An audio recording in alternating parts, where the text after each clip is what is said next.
আৰু মই আপোনালোকক জনাবলৈ পাই অতি আনন্দিত যে অহা 22 তাৰিখে তেখেতে ভাৰতীয় জনতা পাৰ্টিত আনুষ্ঠানিকভাৱে যোগদান কৰিব। আমাৰ ৰাজ্যিক সভাপতি দিলীপ শইকীয়া ডাঙৰীয়াই কেইটা বজাত কেনেকৈ যোগদান কৰিব সেই বিষয়ে সিদ্ধান্ত ল'ব।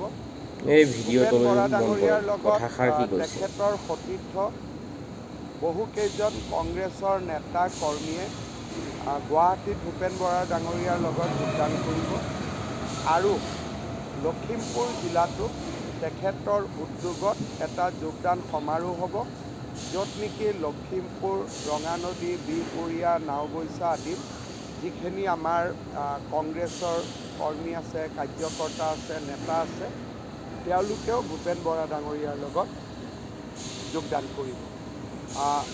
মই বহুদিনৰ মূৰত লগ পালোঁ। কেইবাজনো আমাৰ পুৰণা কংগ্ৰেছৰ কাৰ্যকৰ্তাও আছিলে। সকলোৰে লগত বহি গপচপ কৰিলোঁ। ৰাজনীতিৰ কথা আজি ইমান পতা নাই। অহাকালি কোনোবা এটা সময়ত অকলে ভূপেন বৰাৰ লগত বহি লাইক শ্বেয়াৰ কৰি দিয়ক, কথাখিনি কমেণ্ট কৰি জনাব। আজি মাত্ৰ ইমানেই কথাষাৰ অহা 22 কি বুজি পালে নিউজটো শুনি আমাৰ পেলাই? ভাৰতীয় জনতা পাৰ্টিত আনুষ্ঠানিকভাৱে যোগদান কৰিব। সময় আদি দিলীপ শইকীয়া ডাঙৰীয়াই আপোনালোকক অৱগত কৰিব। আৰু মই আপোনালোকক জনাবলৈ পাই অতি আনন্দিত যে অহা 22 তাৰিখে তেখেতে ভাৰতীয় জনতা পাৰ্টিত আনুষ্ঠানিকভাৱে যোগদান কৰিব।